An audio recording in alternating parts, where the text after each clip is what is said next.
Fala, gente boa! Tudo bem ou não? Seguinte, você consegue imaginar o nível de frieza, de desumanidade de uma pessoa que atropela um idoso de 63 anos, deixa essa vítima em estado grave, vira as costas, simplesmente vai embora do local do acidente porque tinha um compromisso político de campanha eleitoral? Pois é, existe um candidato que está disputando o segundo turno dessas eleições municipais que fez isso. E você ganha um doce se você adivinhar de quem esse cara é aliado. Bom, não vai ser difícil você adivinhar, né? Porque só existe um grupo político capaz de tamanha crueldade. Mas eu vou te contar essa história detalhada nesse vídeo aqui. Tem mais, hein? Tem denúncia de calote, outra do Pablo Marçal. E não é calote em empresa, não é calote em milionário fornecedor de serviço para a campanha, não. É calote em trabalhador, calote em gente que apostou em ganhar um dinheirinho extra na campanha e que agora está chupando o dedo. Pois é. Você também vai saber que o Xandão já pediu a extradição de 63 golpistas que fugiram para a Argentina. Tem condenado, tem processado, tem gente que rompeu a tornozeleira eletrônica, e, ó, se mandou para a terra do Milei, você vai saber os detalhes dessa história. E também tem pesquisa nova, tá? Em São Paulo, com um detalhe. Ricardo Nunes teve uma queda grande nessa pesquisa que acabou de sair. Será que foi por causa do apagão? Então, vou te contar essas histórias e outras agora, a partir de agora, nesse vídeo aqui. Vem comigo, que eu sou Ricardo Melo, sou o explicador-geral da República. Estou aqui para traduzir o politiquês para o nosso bom e velho português. Já te peço para sentar o dedo no like, se inscrever no canal, ativar o sininho, comentar, compartilhar, porque é o seu engajamento que faz esse vídeo aparecer para mais pessoas. Se inscrever no nosso grupo de WhatsApp, porque lá o conteúdo chega primeiro, nem sempre o YouTube notifica todo mundo, mas lá notifica. Aqui embaixo na descrição tem um link para você entrar no grupo direto. E se puder, se quiser também, te peço para participar do financiamento coletivo, porque é ele que mantém esse canal no ar. Você pode contribuir sendo membro do canal. Aqui embaixo tem um botão, o Seja Membro, e aqui em cima tem essa chave Pix, que é a maneira mais usada pelas pessoas que contribuem. Aqui você pode ajudar quando quiser e com quanto você puder. E se não puder, deixa o like aí que tá pago, beleza? Mas vamos nessa que eu vou te contar essas histórias agora, a partir de já. Vamos começar com essa aqui. Seguranças de campanha acusam Pablo Marçal de calote de R$ 200 mil.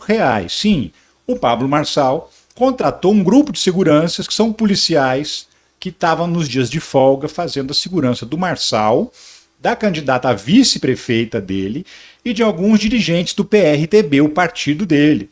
Aqueles dirigentes, aquelas pessoas que têm suspeita de ter envolvimento com o PCC, segundo investigações policiais. Pois é, os caras faziam um revezamento, porque eles trabalham na corporação, e também pegavam os dias de folga para ir trabalhar na segurança do Pablo Marçal. E combinaram lá um preço. Estão sem receber. Pois é, foram a público, não com a cara, porque estão com medo do Pablo Marçal, mas revelaram para a imprensa que cada segurança tem pelo menos R$ 10 mil para receber do Pablo Marçal. Então veja bem, o coach da fortuna, o milionário, o cara da prosperidade, o empreendedor, não deixou de pagar um empresário rico, sei lá, dono de uma gráfica grande, que prestou serviço para a campanha, que tem bala na agulha, tem de onde tirar para pagar os funcionários. Não, ele deixou de pagar os próprios funcionários, o trabalhador, o cara que rala e que inclusive coloca a vida dele em risco para proteger o segurado, no caso, o Pablo Marçal.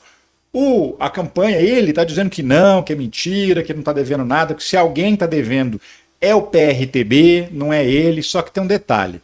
Os caras também estão dizendo que não foram registrados, legalizados como trabalhadores da campanha. E isso tem nome, chama Caixa 2 e é crime eleitoral. Pois é, porque quando você trabalha numa campanha, você tem que ser registrado pela campanha. Não é registro em carteira, é o registro na campanha, porque aí você paga esse trabalhador e faz a prestação de contas para a Justiça Eleitoral. E eles estão dizendo que isso também não aconteceu.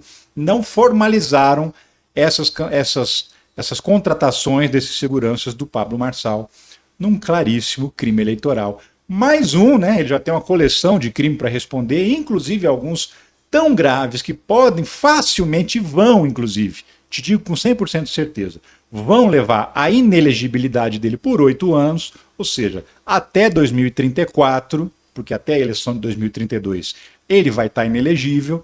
E agora mais essa para ele responder, né? E nem é a primeira vez, assim, antes mesmo de tudo isso acontecer, o alerta já tinha sido dado. Empresa que acusa Pablo Marçal de calote diz que condenada por tráfico assinou o contrato. Sim, eles contrataram uma empresa, aparentemente de assessoria de imprensa, para prestar serviço para a campanha, inclusive desde a pré-campanha, quando o Pablo Marçal não era nem candidato oficial ainda.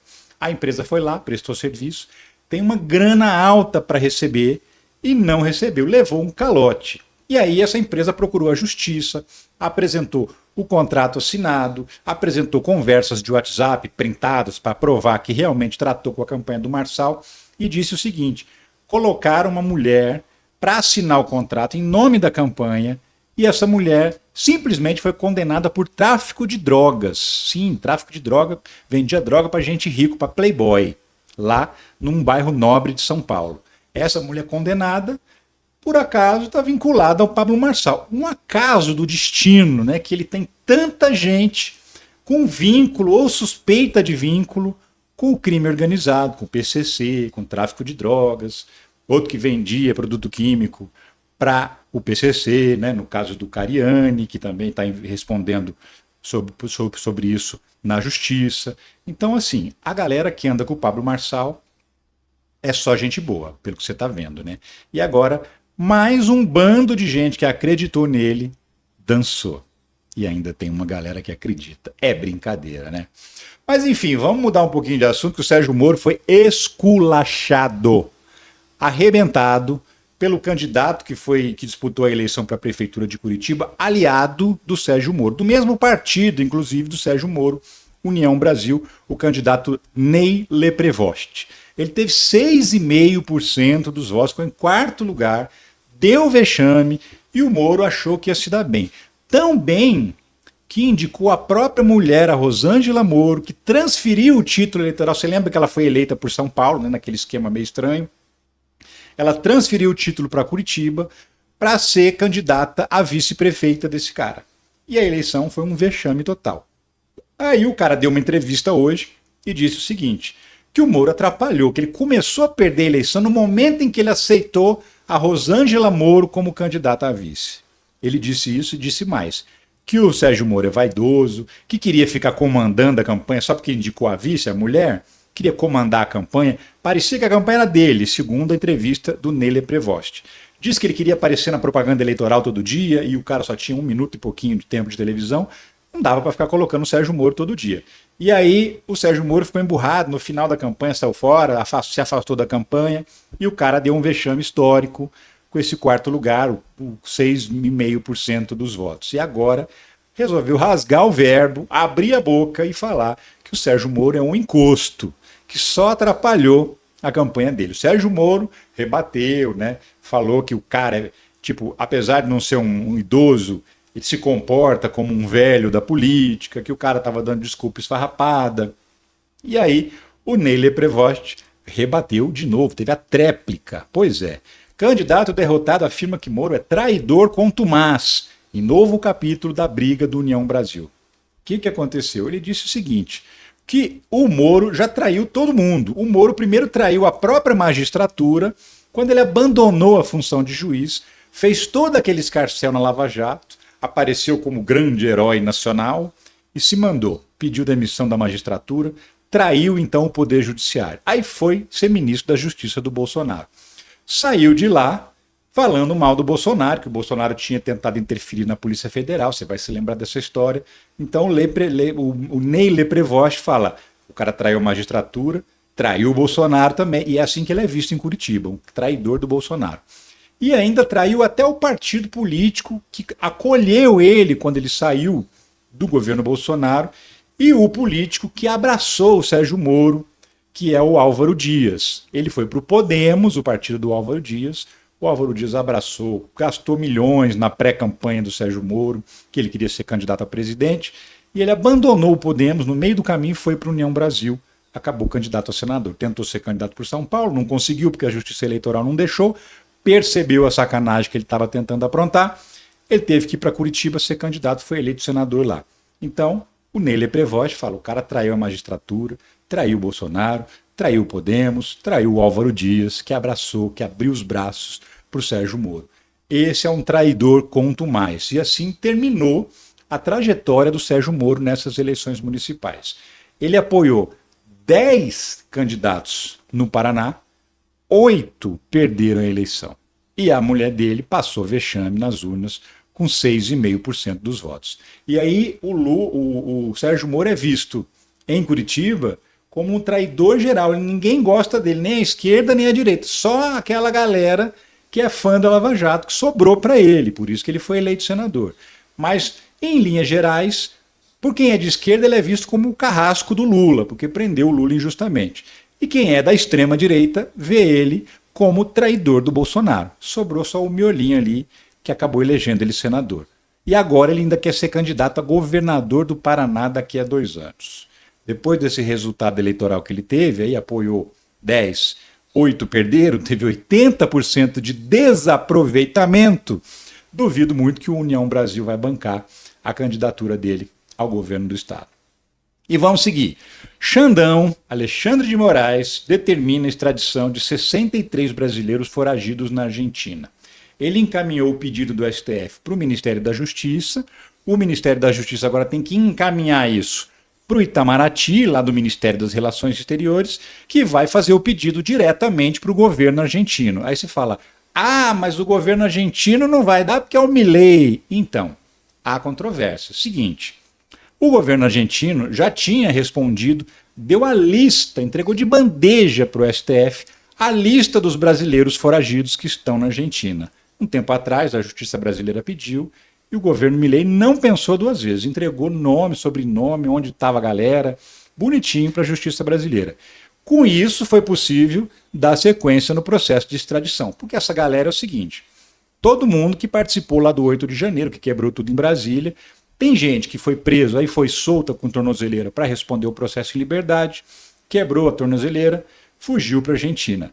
Tem gente, inclusive, que foi condenada, que já era para estar na cadeia cumprindo pena e que fugiu para a Argentina também. Entraram na Argentina a pé pela fronteira, entraram de carro, de tudo quanto é jeito que você puder imaginar. Menos de avião, porque de avião eles não iam conseguir. E aí, entraram na Argentina, alguns deles, nem todos, pediram asilo, refúgio, né, alegando que são perseguidos políticos pela ditadura do Xandão. Pois é. E agora o Milei vai ter que responder, o governo argentino vai ter que dar uma resposta. Quando o governo Milei decidirá sobre a extradição dos foragidos do 8 de janeiro? Então, essa situação é a seguinte, quando um cidadão de um país entra em outro país e pede asilo político ou refúgio, alegando que ele corre risco de vida, ou que ele é um perseguido político, esse tipo de coisa que eles fizeram lá, é aberto um processo na Comissão Nacional de Refugiados, cada país tem a sua, tem seu nome, mas no caso da Argentina tem esse nome, Comissão Nacional de Refugiados. Essa comissão vai avaliar a situação dessas pessoas e vai decidir se elas realmente são perseguidas ou não. Se essa comissão avaliar que elas são perseguidas, ela vai dar o refúgio, vai dar o asilo político para essas pessoas, e essas pessoas não precisam ir embora do país em questão. O contrário também é verdadeiro. Se a comissão fala, olha, o cara está alegando coisa furada, não tem nada a ver, o processo foi bonitinho, ele fez mesmo, ele cometeu o crime mesmo e agora está tentando se livrar aqui, nesse caso, a comissão faz um relatório e diz, pode mandar de volta, pode extraditar, que não queremos esse sujeito aqui não. E essa decisão é dessa comissão, não é exatamente do governo. E é o caso que acontece na Argentina. Essa comissão vai dar um parecer. Qual que é o grande problema? Não tem prazo. Tem 30 dias, tem 60. Não tem prazo para a comissão responder. Mas ela tem que analisar num prazo razoável para poder responder ao Brasil. E aí, uma vez ela respondendo, mesmo que todos eles não sejam extraditados, uma boa parte a gente sabe que vai ser, mesmo com o Milei, porque aí, nesse caso, quando a comissão decide que pode extraditar, só resta ao governo do país entregar as pessoas para a justiça do outro país, no caso, a Argentina entregar para o Brasil. Então essa galera que está foragida na Argentina agora está com as calças na mão, com medo da decisão do governo argentino, que a qualquer momento, e quando eu digo a qualquer momento, é a qualquer momento mesmo, porque eu falei que não tem prazo, né? A qualquer momento pode decidir e falar se eles vão poder ficar lá ou não. E aí, o que você acha? Você acha que fica ou você acha que não? Diz para mim no comentário que eu quero saber a sua opinião a esse respeito. Tem pesquisa nova em São Paulo, pesquisa nova que demonstra um desabamento da intenção de voto do Ricardo Nunes, do atual prefeito candidato à reeleição, contra o Guilherme Boulos. Sim, isso aconteceu depois do apagão, que parece que prejudicou fortemente a imagem do prefeito. Com razão até, né? Porque o cara é responsável mesmo assim, em parte, pelo apagão. A outra parte da responsabilidade é da Enel, a empresa de energia. Mas o grande problema que levou ao apagão é justamente a falta de poda de árvores, porque foram as árvores que caíram na fiação, derrubaram os fios elétricos e deixaram os paulistanos sem energia. Então, não deixa de ser justo essa queda. Quaist, em primeira pesquisa após apagão em São Paulo, Nunes tem 45% e Boulos 33%. O Boulos não saiu do lugar. Na pesquisa anterior, ele tinha os mesmos 33%. Mas o Ricardo Nunes tinha 51% na pesquisa anterior. Na última pesquisa feita antes do primeiro turno, porque já fazia a estimativa de segundo turno. Se o segundo turno for entre Nunes e Boulos, vai dar quanto? Na última pesquisa, que foi na véspera da eleição, da votação, foi 51-33. Agora já está 45-33, já reduziu bastante a diferença do Ricardo Nunes para o Guilherme Boulos. Resta saber até quando esse apagão vai continuar desgastando a imagem do Ricardo Nunes e se vão surgir fatos novos que possam ajudar o Guilherme Boulos. Se não surgir fatos novos, a eleição está bem complicada para o Boulos. Até porque essa pesquisa mostra o quê? Nunes atrai 74% dos eleitores de Pablo Marçal, e o Boulos tem 54% dos eleitores da Tabata Amaral.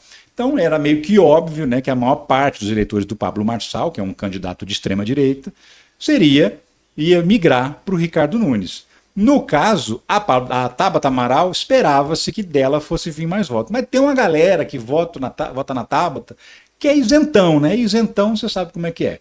Atual prefeito é escolha de 23% do eleitorado da candidata. Então a Tabata transferiu 54% dos votos para o Boulos e 23% dos votos dela foram para o Nunes. 74% dos votos do Pablo Marçal foram para o Ricardo Nunes, 13% só foram para o Guilherme Boulos, é aquele marçalista que está pé da vida com o Bolsonaro, que vai votar no Boulos só de raiva, e o restante dessa galera vai anular o voto, não vai votar nenhum nem outro. Pois é, a notícia que te trouxe aqui. Candidato do PL em Pelotas atropela, mata idoso e nega indenização à família. Mas isso é um detalhe, tem mais detalhes que tornam essa história sórdida. Vou te contar. Quem que é esse cara? Marciano Perondi, esse sujeito que você está vendo aqui. Ele está no segundo turno das eleições lá em Pelotas, que é uma cidade do Rio Grande do Sul. Candidato do PL. Lembra que no começo do vídeo eu falei, ganha um doce se você adivinhar quem é um aliado dele? Então, aposto que você acertou fácil, né?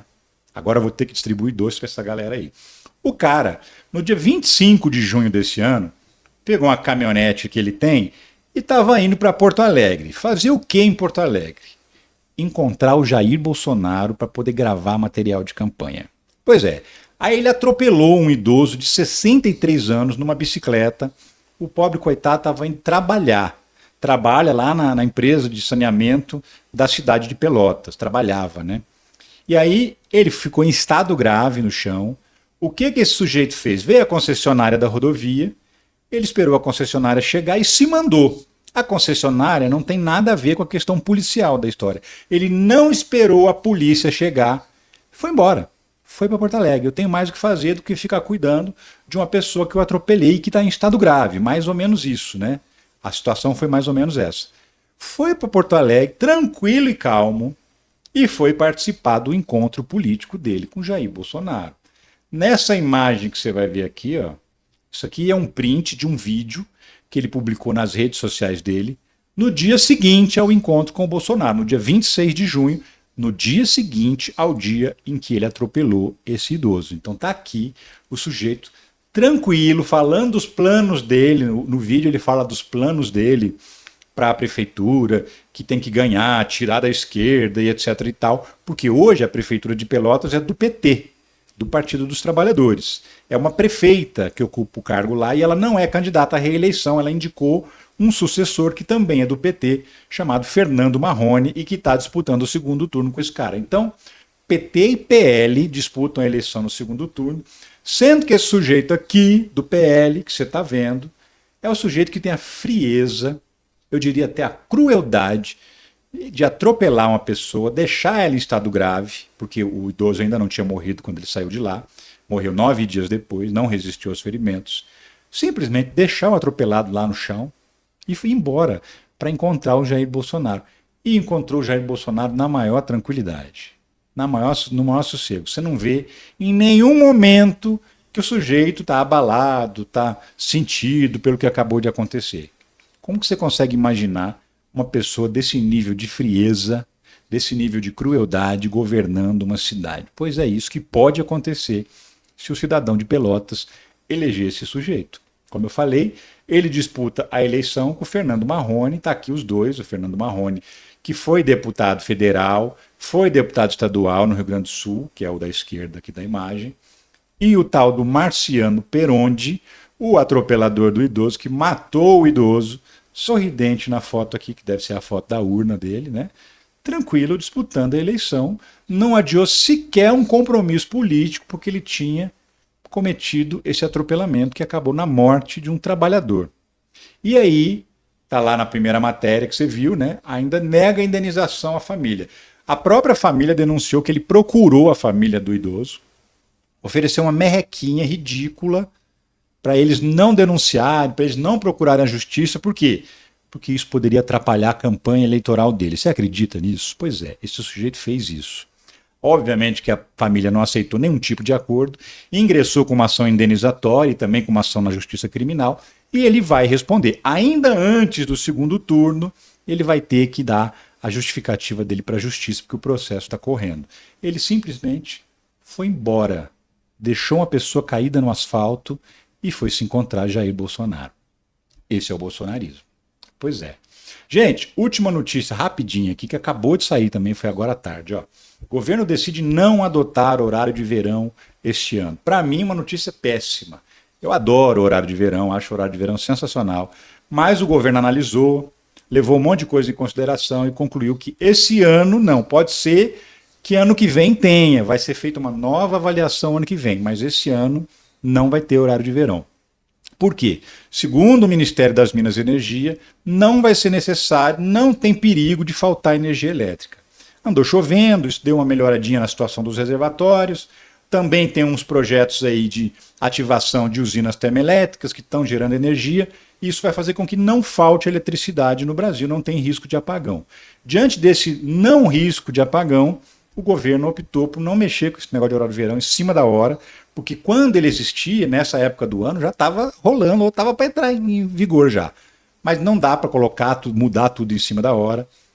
A Associação Brasileira de Bares e Restaurantes estava esfregando as mãos, achando que ia ter horário de verão, mas não vai ter, pelo menos não esse ano. O ano que vem, talvez, isso ainda vai ser estudado. Foi feita, inclusive, uma pesquisa que mostra que o brasileiro está muito dividido, né? Não é assim unânime, não é aquela esmagadora maioria que é a favor, não. Muito pelo contrário, é bem apertado. Ó. Pesquisa do IPEC. O IPEC é o antigo IBOP, que mudou de nome.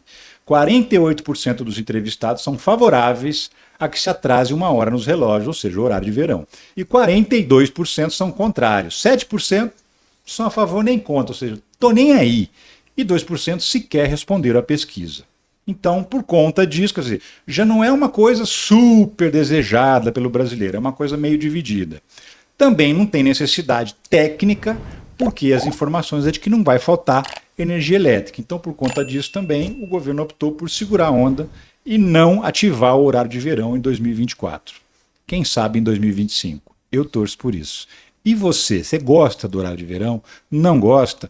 Uma das coisas que essa pesquisa que eu falei mostrou é o seguinte, que os jovens preferem o horário de verão. Mais de 54% dos jovens são favoráveis ao horário de verão. Por outro lado, quem tem mais de 60 anos é contra. Os idosos não querem nem saber de mudança no relógio. E isso também refletiu na pesquisa, por isso que ficou essa coisa meio equilibrada. Mas diz aí para mim o que você acha do horário de verão, o que você acha do comportamento daquele candidato bolsonarista ou atropelador de Pelotas e sobre o resto das notícias que eu comentei aqui. Eu vou ficando por aqui, mas eu volto a qualquer momento com outras notícias da política brasileira. Deixa seu comentário, seu like, compartilhe o vídeo, participa de alguma forma do engajamento para que esse vídeo apareça para mais pessoas, para a gente espalhar essas notícias comentadas e explicadas aqui. Um abração para você e tchau.